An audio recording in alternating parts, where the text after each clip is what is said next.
Hey, friends. Welcome back to Operations Unfiltered, the podcast that takes you behind the scenes of influencer and talent management.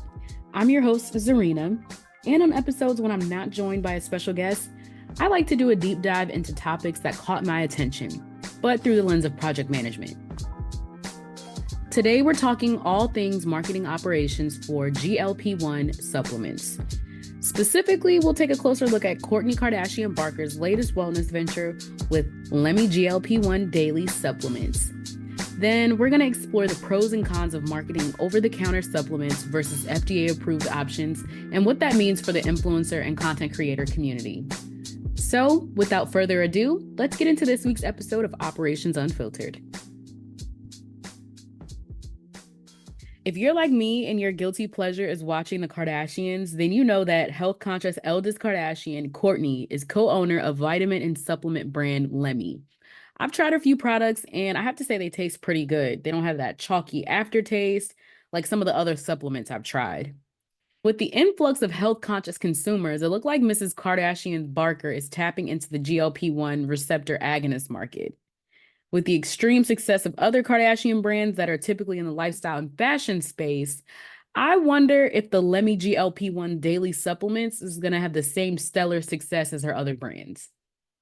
Surprisingly enough, I was watching the Today Show one morning and there was a segment on about the popularity of supplement brands.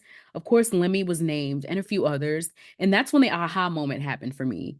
I realized that it's the Kourtney Kardashian or Kardashian Barker effect.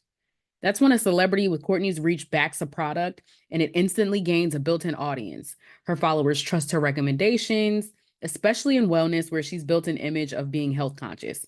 And if you've watched The Kardashians on Hulu, then you know how serious she is about her kids not eating sugar and just living a well balanced life. The fact that supplements, unlike pharmaceuticals, can be purchased over the counter or online without a prescription, it's a marketing operations dream. From that perspective, this opens up endless opportunities to engage with customers directly through influencer marketing, social media campaigns, and personalized advertising, especially since GLP-1 supplements are being marketed as convenient natural alternative to those more medically regulated solutions like the Wegovy, Zepbound, etc. So with that in mind, I got to thinking, what are some of the pros and cons of marketing these supplements versus the FDA-approved treatments? Of course, supplements can hit the market faster, they have less regulatory oversight, and that speed allows companies to stay ahead of trends and rapidly respond to consumer demands. For example, if the flavor is off or if products are moldy quickly, they can definitely react quicker. From a marketing standpoint, this means shorter product development cycles and more flexibility in how you market the benefits. But because they aren't regulated like pharmaceuticals, supplements can't make specific medical claims. Did you guys know that? I had no idea you couldn't make specific medical claims. You can't advertise a supplement as a direct treatment for obesity, metabolic syndrome, or diabetes the way you can with FDA approved GLP-1 drugs like Ozempic, Wegovy, Zepbound, etc. So, of course, if you're marketing Lemme products, for example, there's this gray area where you rely on vague terms like support metabolism or promotes weight management, curbs your appetite, things like that. Another challenge is trust. Of course, we love celebrity endorsements and they can boost credibilities, but we're not stupid. We're very savvy and we're cautious about health claims. I know a lot of people who personally prefer FDA approved items simply because they have rigorous testing for safety and efficacy. GLP-1 agonists like Ozempic and Wegovy have gone through that process and they can make those specific claims about weight loss and glucose control, whereas products like Lemme and other things simply can't make those promises. But on the other hand, some people don't trust the FDA either.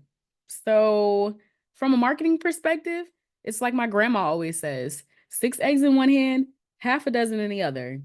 Sorry, that might be a little too Southern for some of my listeners. My apologies.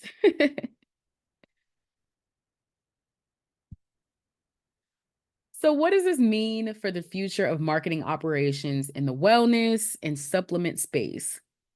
From my research and experience, for supplement marketers, it's all about walking that fine line between creating buzz, but staying compliant, making sure you're not overpromising.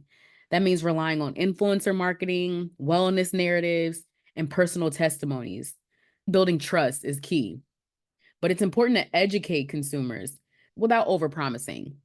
And of course, for FDA-approved products, in my opinion, the challenge is differentiation.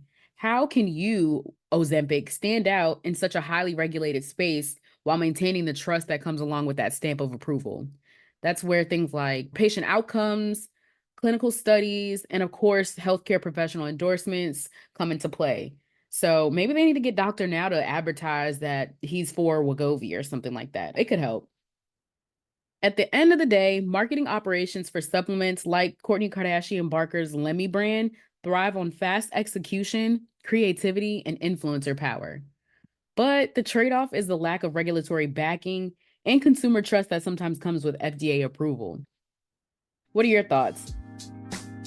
Thank you for tuning into this week's episode of Operations Unfiltered. If you enjoyed this breakdown, make sure to subscribe and I'll see you next time.